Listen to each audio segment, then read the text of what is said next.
Si l'économie sociale et solidaire était plus forte, elle amènerait le privé à assumer des responsabilités de solidarité. Autrement dit, moi, ce que je vise, c'est que ce soit toute l'économie qui soit solidaire. Le privé devra en faire son bout, l'État aussi, et c'est dans le rapport de force global que l'économie sociale et solidaire se renforçant pourra peut-être imprimer davantage l'orientation globale de l'économie.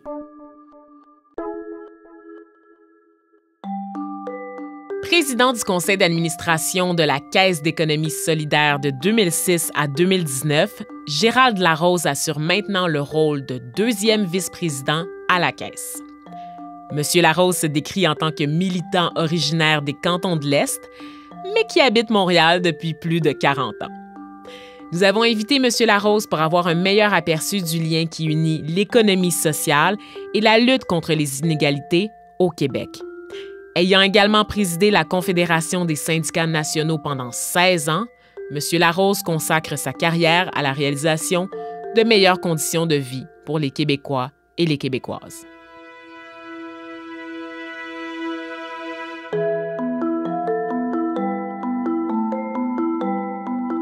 Vous écoutez Le banquier des rêves collectifs, animé par Vanessa Destinée. Épisode 2, la lutte contre les inégalités sociales. La Caisse, elle naît dans un courant qui n'est pas proprement québécois. La Caisse est née d'une intuition que André Lorrain, qui est un des cofondateurs de la Caisse, était allé chercher plus directement en Tchécoslovaquie à l'époque. Il y avait un congrès des syndicats et puis il représentait la CSN. Et il y avait une organisation syndicale qui avait développé un centre bancaire, une caisse. Et puis, lui, le déclic que ça lui a donné, il a dit, ben oui, c'est vrai. De toute façon, on sert de notre argent. Pourquoi on ne la canaliserait pas pour faire nos propres projets? L'étincelle de départ, c'est l'autogestion. C'est de contrôler nos affaires pour développer des réponses à nos besoins. Alors, ça va être, on parlera du logement peut-être, mais les garages coopératifs, les groupes d'achat pour le pétrole, par exemple, les camps de vacances, toute une série, disons, de services pour répondre aux besoins du quartier, parce qu'ils étaient dans Saint-Roch, la première caisse, et pour répondre aussi aux besoins des syndiqués CSN de l'époque.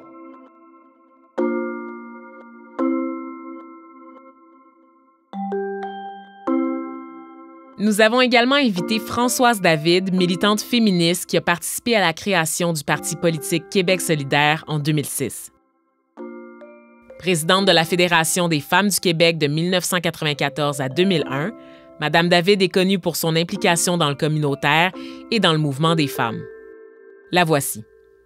Dès 1969, je commence à étudier en service social, mais je commence aussi à travailler, particulièrement l'été, dans le quartier Saint-Henri de Montréal. Donc, c'est le sud-ouest de Montréal, quartier, évidemment, qui a subi depuis ce temps-là beaucoup de transformations, qui, en bon français, c'est énormément gentrifié, ça veut dire embourgeoisé en français, mais où il y a encore beaucoup de personnes pauvres. Mais à l'époque, on se parle donc des années 70, ce que je vois, c'est à la fois une pauvreté, mais alors vraiment très, très, très grande, là. Il faut se rappeler que dans les années 60, il y avait encore des personnes au Québec qui vivaient dans des appartements sans eau chaude. Il faut savoir ça, là, pour voir le chemin parcouru, OK? Bref, je suis consciente de tout ça, mais ce qui m'habite plus à cette époque-là, c'est pas encore le mouvement des femmes, c'est vraiment les inégalités sociales.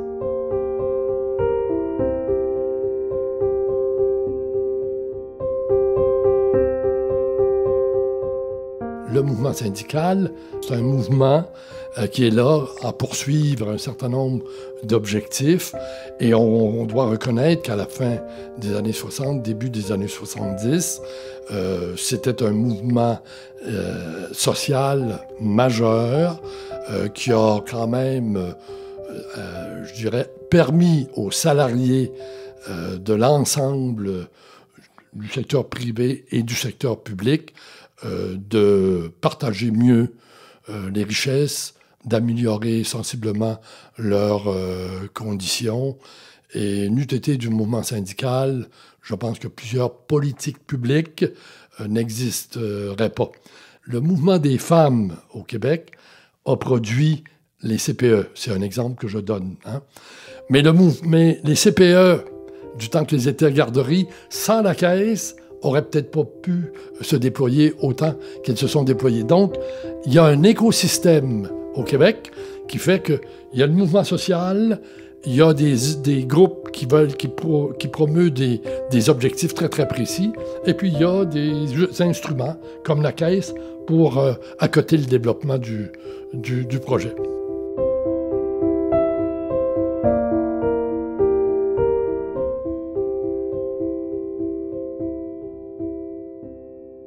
Alors que les gouvernements des 30 Glorieuses, effectivement, étaient davantage, pas tous, mais davantage sociodémocrates, je pense qu'on peut dire ça comme ça. À partir des années 80, il y a quand même des gros changements. On vire pas mal à droite, là. Mais de façon intéressante, le mouvement des femmes qui, lui, avait commencé à prendre beaucoup d'essor dans les années 60, mais surtout 70, se déploie partout au Québec dans les années 80, avec un financement très, très, très maigre, très maigre. Mais malgré tout, il y a des comités de conditions féminines dans à peu près tous les syndicats, d'à peu près toutes les formations syndicales là, du Québec. Il y a des femmes agricultrices qui se regroupent, des femmes d'affaires qui se regroupent. Dans plein de villes et villages du Québec, il y a des centres de femmes. Au moment où moi j'arrive dans le mouvement des femmes en 87, il y en a plus d'une centaine. Ça, c'est inconnu du grand public, là. Il y a des maisons d'hébergement pour femmes victimes de violences. C'est pas d'aujourd'hui que ça existe, là. C'est pas mal fin 70, début 80. Ça se développe à vitesse grand V, avouons-le, à cause de femmes militantes acceptant de gagner de très, très, très bas salaires avec aucun avantage social, là. Aucun fonds de pension, oubliez ça, le concept n'est même pas là, mais il y a une ferveur. C'était assez hallucinant. Donc ça a été quand même formidable. À travers tout ça, et là je rejoins Gérald, des projets extrêmement concrets qui se mettent sur pied. Et oui, il faut aller chercher l'argent où il est, donc entre autres Caisse d'économie solidaire. Je pense par exemple à des groupes de femmes qui ont mis en place des habitations, des OBNL ou des coops pour soutenir des femmes. Il fallait aller chercher de l'argent pour ça. Des vestiaires, des comptoirs alimentaires, parce que la plupart des femmes qui venaient dans les centres de femmes vivaient sous le seuil de faible revenu. Donc, à la fois, les groupes de femmes étaient en mode revendicatif, parce que tout était à faire, là, mais à la fois mettaient en place des projets très concrets. Donc, tout ça pour dire que même dans une période, oui, économiquement très difficile, il y a cet essor. Et là, je suis obligé de rappeler qu'en 89, il y a le massacre de Polytechnique, qui vraiment, on ne le dira jamais assez, est un moment dramatique de l'histoire du Québec. Un, parce qu'il y a 14 jeunes femmes qui sont tuées, mais deux, parce qu'il y a un ressac antiféministe majeur qui va durer quelques années jusqu'à la marche du Pain des Roses. La question qu'on se pose au total, c'est assez simple. Hein? C'est la question qu'on a toutes dans le cœur, dans les tripes, surtout les filles qui ont marché. Est-ce que ça valait la peine? Moi, ma réponse à moi, c'est oui!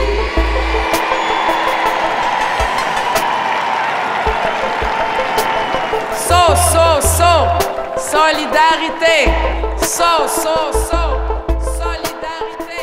Entre le 26 mai et le 4 juin 1995, des milliers de personnes, majoritairement des femmes, ont participé à la marche du Pain des Roses. C'est Françoise David, qui préside la Fédération des femmes du Québec à l'époque, qui propose l'idée de la marche. Suite à cette manifestation, le gouvernement provincial s'engage à une hausse du salaire minimum et accepte aussi de mettre en place une loi sur l'équité salariale. Mais avant d'en arriver là, Entre la fondation de la Caisse en 1971 et la Marche du pain et des roses en 1995, ça brasse dans la société québécoise. Madame David fait partie de plus de 10 000 jeunes impliqués dans le militantisme qui se questionnent plus largement sur le système politique et économique dans lequel ils vivent. Il y a eu globalement une richesse avec une répartition inégale, mais curieusement, avec un rétrécissement des écarts pendant 30 ans. Et avec la grave crise du début des années 80, on va rappeler que le taux de chômage s'est multiplié par 2 puis par 3 dans certaines régions. L'inflation était à 8-10 %, les taux d'intérêt jusqu'à 22 %. Les gens allaient chez le banquier avec la clé de l'auto ou la clé de la maison en disant « je suis plus capable de payer ». Donc, ça a été une très, très grave crise. Et puis, je dirais, une débandade au plan des finances publiques, pas à cause que l'État en donnait plus, c'est parce qu'il en rentrait moins, parce que tout le système fonctionne avec, disons, la croissance économique. Donc, au début des années 80, je dirais, c'est l'ensemble des mouvements sociaux qui a été mis en demeure de réviser un peu les lignes stratégiques, et y compris la Caisse. Et je dirais que le développement de la Caisse pour, disons, appuyer toutes les propositions, notamment au niveau du logement, c'est beaucoup au cours de ces années-là, pour développer du logement en mode coopératif ou en mode OBNL.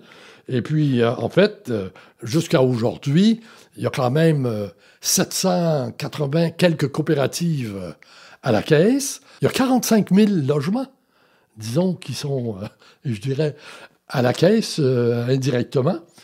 Donc, ça a été une des contributions importantes pour permettre aux familles de revenus plus faibles de pouvoir se loger.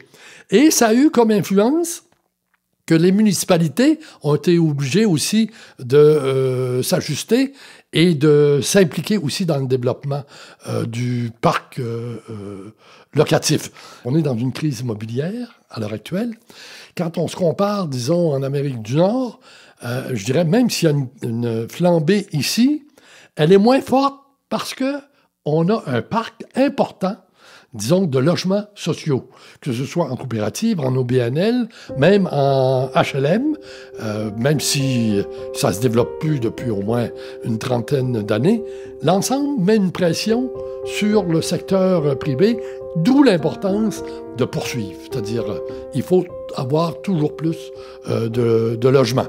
Je rappelle, le FRAPRU identifie qu'il y a 250 000 de familles au Québec qui sont encore mal logés.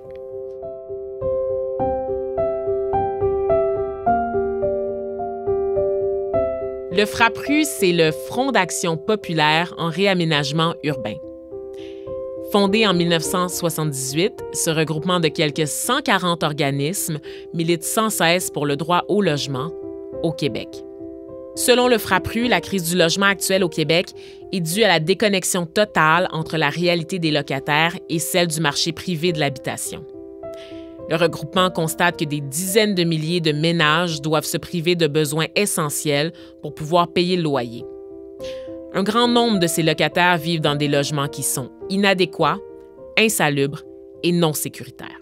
Le FRAPRU exige donc des mesures concrètes pour accélérer la mise en place de logements sociaux pour les milliers de personnes affectées par la crise.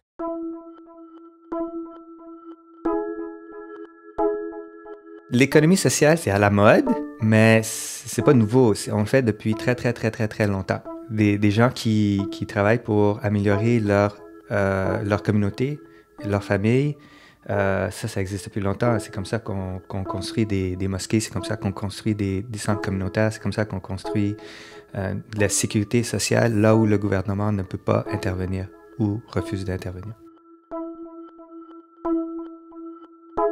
Faiz Abouani est le fondateur de l'organisme à but non lucratif Brique par Brique, qui est basé à Montréal. Monsieur Abouani est un courtier immobilier, mais avec une vision d'économie sociale.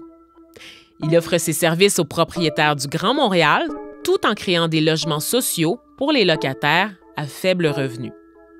Son objectif principal est de développer des logements sociaux pour les résidents et les résidentes du quartier Parc-Extension. Les résidents et résidentes du quartier Parc-Extension, depuis très longtemps, demandent des meilleurs services. Donc, ils vont bénéficier de ça, mais ils vont seulement bénéficier de ça s'ils sont capables de rester dans le quartier. Donc, c'est pour ça un peu qu'on met l'emphase sur le logement social, parce que offrir des services aux personnes à faible revenu, c'est seulement utile dans un quartier où ces personnes sont capables de rester là. Donc oui, c'est un quartier, tout le monde le sait, là, c'est un quartier assez pauvre, économiquement, mais très riche culturellement. M. Abuani décrit l'embourgeoisement actuel de Parc-Extension comme un sujet assez chaud. Selon le courtier, le quartier fait face à un embourgeoisement exogène, ce qui signifie que les résidents et les résidentes actuels n'en sont pas les premiers bénéficiaires. Ce sont plutôt les nouveaux propriétaires et les nouvelles personnes qui emménagent dans le quartier qui en bénéficient. Tout le monde est d'accord. Tous les économistes sont d'accord. Ce qui s'en vient, c'est plus de disparité entre les riches et les pauvres. C'est juste, il faut l'accepter. Ça veut dire qu'il y aura beaucoup plus de personnes pauvres qui veulent devenir riches. Ça veut dire qu'il y aura moins de personnes qui se voient dans leur avenir comme travailleurs ou travailleuses et plus de personnes qui se voient comme entrepreneurs. Ça veut dire qu'il y aura un marché pour du petit financement. Et le petit financement, c'est pas assez en soi parce que l'entrepreneuriat, c'est une manière de voir les choses. C'est une manière d'apprivoiser l'idéologie colonialiste et de le contrôler autant que possible.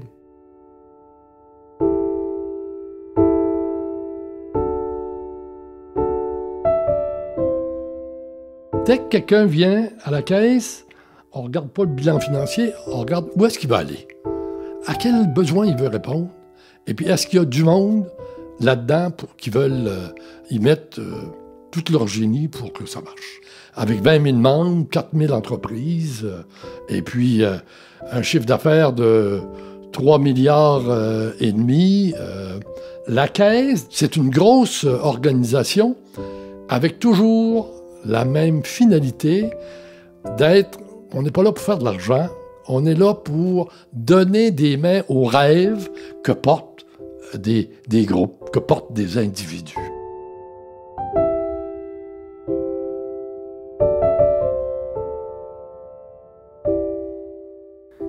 On a vendu nos obligations communautaires avec tout simplement juste une vision.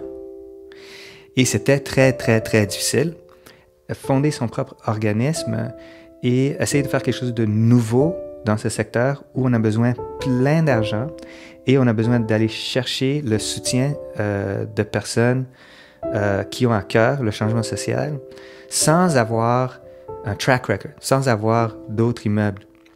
Et en même temps, il fallait démontrer qu'on a un impact, même avant d'avoir notre immeuble. On a encore un service de sécurité alimentaire. On faisait des ateliers pour soutenir les personnes en besoin.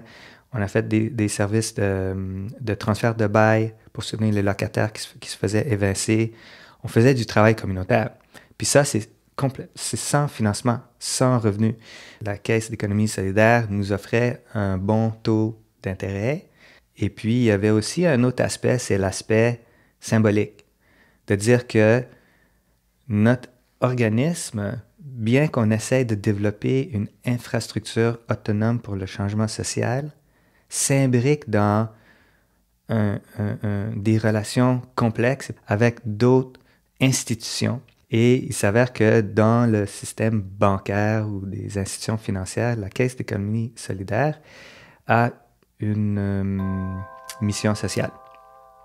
Et donc, on s'allie de cette manière. Donc, si je parle à une cliente, puis je leur explique que, tu sais, quand ils investissent notre argent, entre-temps, quand on l'investit dans un projet social, ben, il va être investi dans la Caisse d'économie. Ça leur rassure que qu'on fait des choix responsables.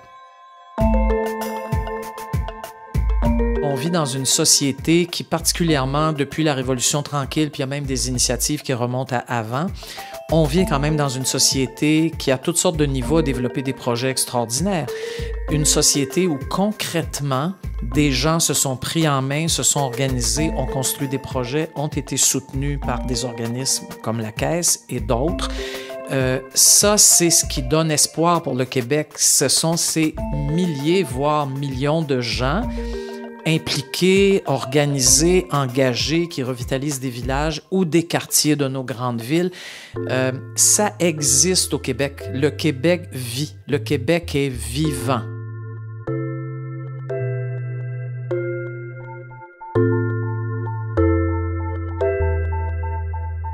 Un grand merci à Gérald Larose, Françoise David et Faiz Abuani pour leur participation.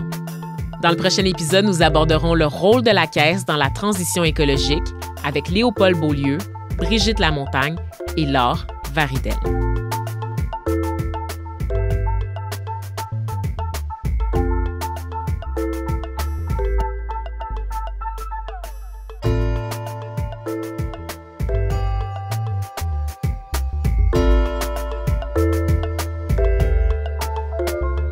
C'était Le banquier des rêves collectifs, une production de la Caisse d'économie solidaire conçue par Magnéto et animée par Vanessa Destinée.